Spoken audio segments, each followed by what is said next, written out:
تو نہایت مختصر کرتے ہوئے کہ یہ عظیم خصوصیات والا مہینہ، بڑے بڑے فضائل رکھنے والا مہینہ، جس میں اللہ رب العزت کی رحمتیں برستی ہیں، جس میں اللہ رب العزت وہ مبارک مہینہ شروع ہونے کو ہے۔ اس مبارک مہینے کے استقبال ہم نے کس طرح سے کرنا ہے؟ عزیز بھائیوں، ہمیں اس مبارک مہینے کے استقبال عزم مصمم کے ساتھ کرنا ہے کہ ہم نے اس مبارک مہینے کے روزے بھی رکھنے ہیں، اور اس مبارک مہینے میں ہم نے قیام بھی کرنا ہے، اس مبارک مہینے میں اللہ تعالیٰ سے دعائیں بھی کرنی ہیں، اس مبارک مہینے میں ہم نے توبہ بھی کرنی ہے، اللہ تعالیٰ سے اپنے گناہوں کو معاف بھی کروانا ہے، اور اللہ تعالیٰ سے سب سے بڑا انعام کہ جہنم کی آگ سے آزادی کا پروانہ بھی اللہ تعالیٰ سے حاصل کرنا ہے۔ عزم مصمم ہو، دل کی خوشی کے ساتھ۔ بعض لوگ جب رمضان مبارک کا مہینہ قریب آتا ہے تو ان کی طبیعت پر بوجھ محسوس ہوتا ہے، وہ اپنے اوپر بوجھ محسوس کرتے ہیں کہ رمضان کا مہینہ آئے گا، کھانا پینا چھوڑنا پڑے گا، بھوک اور پیاس کی شدت، اور خاص طور پر یہ جو موسم ہے، لمبے دن اور شدید گرمی کا موسم، ادھر رطوبت بھی اس کے علاوہ ہے، تو اس شدید موسم میں بھوک و پیاس کی شدت برداشت کرنی پڑے گی، اور پھر راتوں کو جاگنا پڑے گا، اور قیام رمضان کرنا ہوگا، تراویح پڑھنی ہوگی۔ تو یہ بعض لوگ جو ہیں، یقیناً آپ میں سے ایسے نہیں ہوں گے، لیکن کئی لوگ اس طرح اپنے اوپر اپنی طبیعت پر بوجھ محسوس کرتے ہیں۔ ایسا ہرگز نہیں ہونا چاہیے۔ مسلمان کے شایان نشان نہیں، مسلمان کو یہ بات زیب نہیں دیتی ہے کہ وہ اس عظیم مبارک مہینے کی آمد پر اپنی طبیعت کے اندر کوئی بوجھ محسوس کرے۔ اس کو خوشی ہونی چاہیے، اور بلکہ اس کو دعا بھی کرنی چاہیے کہ اللہ تعالیٰ مجھے یہ مبارک مہینہ نصیب فرمائے۔ آپ دیکھیں سلف صالحین، جب رمضان مبارک کا مہینہ آنے میں ابھی 6 مہینے باقی ہوتے، 6 مہینے پہلے ہی وہ یہ دعا کرتے تھے کہ اللہم بلغنا شہر رمضان، اللہ ہمیں رمضان کا مبارک مہینہ نصیب فرمانا، زندگی میں ایک بار پھر موقع دینا اس مبارک مہینے کی ہونے کا موقع۔ اور جب وہ اس مبارک مہینے میں اجتہاد کرتے، بھرپور محنت کرتے اللہ تعالیٰ کی رضا کے حصول کے لیے، اللہ کا تقرب حاصل کرنے کے لیے، پھر یہ مبارک مہینہ ختم ہوتا تو اس کے بعد مزید 6 مہینے وہ اللہ سے دعا کرتے رہتے کہ اللہ یہ مبارک مہینہ ہم سے قبول کر لے، اس کے روزے، اس کے قیام، اس کی عبادتیں ہم سے قبول کر لے۔ تو سلف صالحین کا طرز عمل اختیار کرتے ہوئے ہمیں دعا کرنی چاہیے، بجائے اس کے کہ ہم اپنے اوپر بوجھ محسوس کریں۔ ہمیں خوشی کے ساتھ اللہ تعالیٰ سے دعا کرنی چاہیے کہ اللہ ہمیں یہ مبارک مہینہ نصیب فرما، صحت و عافیت کے ساتھ، خیر و برکت کے ساتھ، اور اللہ ہمیں اس مبارک مہینے کی رحمتوں سے اور برکتوں سے مستفید ہونے کی توفیق دے۔ دوسری بات یہ ہے میرے بھائیوں، بہت ہی اہم بات یہ ہے کہ ہم اس مبارک مہینے کے استقبال توبہ کے ساتھ کریں، سچی توبہ کے ساتھ۔ خاص طور پر ان گناہوں سے توبہ کریں کہ جو گناہ نیک اعمال کو برباد کر دینے والے ہوتے ہیں، کیونکہ آپ نے اس مبارک مہینے میں بڑے بڑے اعمال سر انجام دینے ہیں۔ ایک اللہ کا بہت بڑا فریضہ جو دین کا ستون ہے، یعنی رمضان کے روزے، آپ نے یہ فریضہ سر انجام دینا ہے، تو آپ سارا سال پڑھتے ہی ہیں، اور اس کے علاوہ آپ نے بہت سارے اور نیک اعمال بھی کرنے ہیں، صدقات و خیرات، اور ان نیک اعمال کا انشاءاللہ تذکرہ ہم آئندہ خطبہ جمعہ میں کریں گے۔ تلاوت قرآن مجید اور باقی جو نیک اعمال ہیں کثرت کے ساتھ آپ نے کرنے ہیں۔ اللہ نہ کرے اگر کوئی شخص ان بڑے بڑے نیک اعمال کے ساتھ ساتھ ان گناہوں کے ارتکاب بھی کرتا ہو کہ جو گناہ اس کے ان بڑے بڑے نیک اعمال کو ہوا میں اڑتے ہوئے ذرات کی طرح اڑا دے اور ان اعمال کی کوئی حیثیت نہ رہے، اگر وہ شخص اس طرح کے گناہوں میں مبتلا ہوا تو پھر اس کو فکر کرنی چاہیے کہ یہ بڑے بڑے اعمال جو ہیں میرے اللہ تعالیٰ کے ہاں کس طرح سے قبول ہو، برباد کر دینے والے اعمال۔ اور وہ اعمال کیا ہیں؟ سب سے پہلے شرک ہے۔ آج لوگ دیدہ دلائی کے ساتھ، پوری جسارت کے ساتھ شرک کا ارتکاب کرتے ہیں، غیروں کے سامنے جھولی پھیلاتے ہیں، غیروں کو حاجت روا اور مشکل کشا سمجھتے ہیں، غیروں کو نفع نقصان کا مالک سمجھتے ہیں، غیروں کو بگڑی بنانے والا، غیروں کو دستگیر، غیروں کو غوث اعظم اور غیروں کو داتا سمجھتے ہیں۔ میرے بھائیوں، اگر کوئی شخص، انشاءاللہ آپ میں سے کوئی نہیں ہوگا لیکن بہت سارے مسلمان ایسے ہیں کہ جو اس طرح کے اعمال کا ارتکاب کرتے ہیں شرک و بدعت کا، ان کے بارے میں یقین ہونا چاہیے کہ لو اشرکوا لحبط عنہم ما كانوا يعملون۔ اور میرے بھائیو، اللہ تعالیٰ نے تو انبیاء کے متعلق فرمایا کہ اگر یہ انبیاء کا ارتکاب کرتے، حالانکہ ان انبیاء سے شرک کا واقع ہونا بہت ہی محال ناممکن ہے، اگر یہ بھی شرک کرتے اللہ نے فرمایا لحبط عنہم ما كانوا يعملون، ان کے اعمال بھی غارت ہو جاتے، برباد ہو جاتے۔ اگر انبیاء کے اعمال غارت اور برباد ہو سکتے ہیں شرک کی وجہ سے، تو کیا آج کے مسلمان کے اعمال جو برباد نہیں ہو سکتے ہیں؟ یقیناً ہو سکتے ہیں۔ تو شرک سے سب سے پہلے توبہ کرنی چاہیے، اور اللہ رب العزت کی توحید کا جو عقیدہ ہے اس کا جائزہ لینا چاہیے کہ کیا ہم واقعتاً موحد ہیں، اللہ کی توحید کو دل سے تسلیم کرتے ہیں؟ اگر ایسا ہے تو یہ اللہ تعالیٰ کی بہت بڑی نعمت ہے، اور اگر ایسا نہیں تو اس سے توبہ کرنی چاہیے۔ اور اس کے ساتھ ساتھ لوگ آج بدعات کے ارتکاب بھی کرتے ہیں۔ آپ کو معلوم ہے کہ بدعات، جو لوگ بدعات کو ایجاد کرتے ہیں یا ایجاد کی ہوئی بدعات پر عمل کرتے ہیں، اللہ تعالیٰ ان کے اعمال بھی قبول نہیں کرتا ہے۔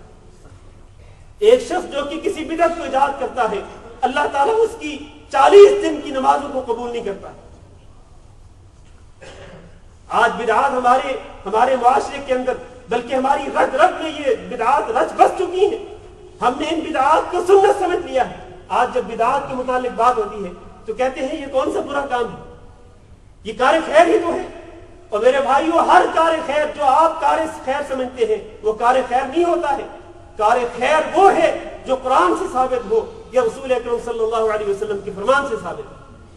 من احدث فی امرنا ھذا ما لیس منہ فہو رد، جو شخص بھی ہمارے دین کے معاملے میں کوئی نیا کام ایجاد کرتا ہے وہ مردود ہے، ناقابل قبول ہے۔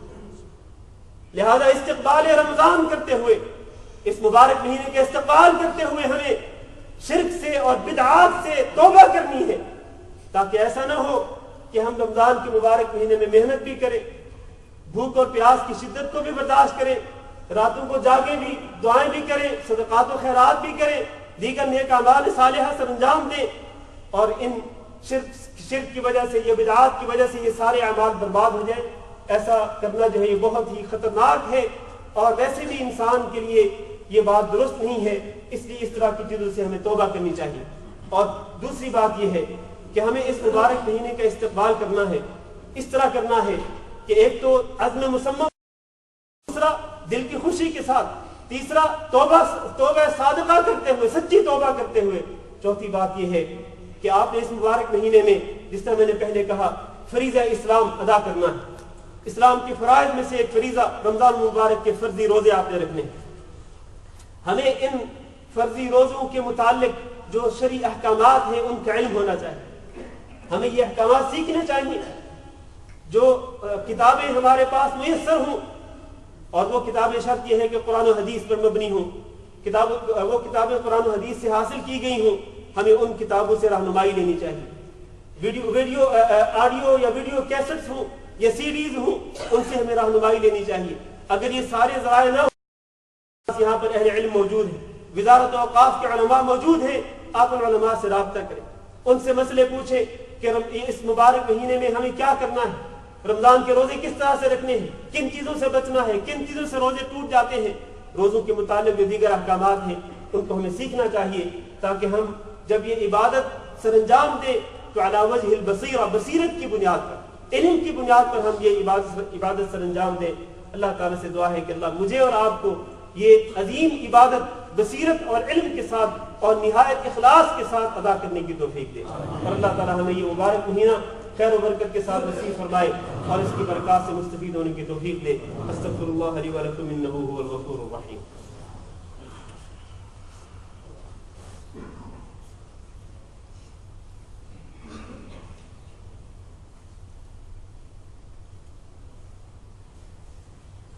إن الحمد لله نحمده ونستعينه ونستغفره ونعوذ بالله من شرور أنفسنا ومن سيئات أعمالنا، من يهده الله فلا مضل له ومن يضلل فلا هادي له، وأشهد أن لا إله إلا الله وحده لا شريك له، وأشهد أن محمدا عبده ورسوله۔ اللهم صل على محمد وعلى آل محمد كما صليت على إبراهيم وعلى آل إبراهيم إنك حميد مجيد۔ اللهم بارك على محمد وعلى آل محمد كما باركت على إبراهيم وعلى آل إبراهيم إنك حميد مجيد۔ أما بعد، عزیز بھائی اور دوستو، آپ کو معلوم ہے کہ اللہ تعالیٰ نے رمضان مبارک کے روزے فرض کیے۔ یا ایھا الذین آمنوا من قبلکم لعلکم تتقون. یہ جو روزے ہیں رمضان المبارک کے روزے اللہ تعالیٰ نے فرض کیے ہیں. کس پر فرض کیے ہیں؟ یہ اللہ تعالیٰ نے ہر مسلمان پر فرض کیے ہیں جو کہ بالغ ہو اور عاقل ہو. ہر وہ مسلمان جو بالغ ہو عاقل ہو. جب ہم بالغ کہتے ہیں تو اس کا مطلب یہ ہے کہ بالغ مسلمان پر ہی روزے فرض ہیں جس میں بلوغت کی نشانیاں ظاہر ہو چکی ہیں. اور نابالغ بچہ جو ہے اس پر روزے فرض نہیں ہوتے ہیں، لیکن والدین کو چاہیے کہ وہ نابالغ بچوں کو بھی روزے رکھنے کی تعلیم و تربیت دے. اور عاقل ہو، مسلمان بالغ ہو عاقل ہو، اس لیے کہ جو شخص مسلمان ہو بالغ ہو لیکن مجنون ہو، پاگل ہو، دیوانہ ہو، اس پر روزے فرض نہیں ہوتے ہیں. اسی طرح یہ شرط بھی ہے، روزے فرض ہونے کی ایک شرط یہ بھی ہے کہ مسلمان بالغ عاقل مقیم ہو. اس لیے کہ مسافر پر روزے فرض نہیں ہوتے. مسافر کو اجازت ہے کہ وہ سفر کے ایام میں روزے چھوڑ دے، افطار کرے اور بعد میں وہ ان روزوں کو قضا کر لے. فمن كان منكم مريضا او على سفر فعدة من ايام اخرى. اور اسی طرح ایک شرط یہ ہے روزوں کی فرضیت کی کہ مسلمان عاقل ہو، بالغ ہو اور مقیم ہو. اور اس طرح شرط یہ بھی ہے کہ وہ قادر ہو، یعنی روزے رکھنے پر وہ قادر ہو، روزہ رکھ سکتا ہو. ایک شخص اگر مریض ہے اور اس قدر بیمار ہے کہ وہ روزے نہیں رکھ سکتا ہے، یہ ڈاکٹر نے اس کو منع کیا کہ آپ اگر اس بیماری کے ایام میں روزہ رکھیں گے تو روزے کی وجہ سے آپ کی بیماری میں اضافہ ہوگا اور وہ روزہ برداشت نہ کر سکتا ہو تو اس پر روزہ فرض نہیں ہے، یہ روزے چھوڑ سکتا ہے.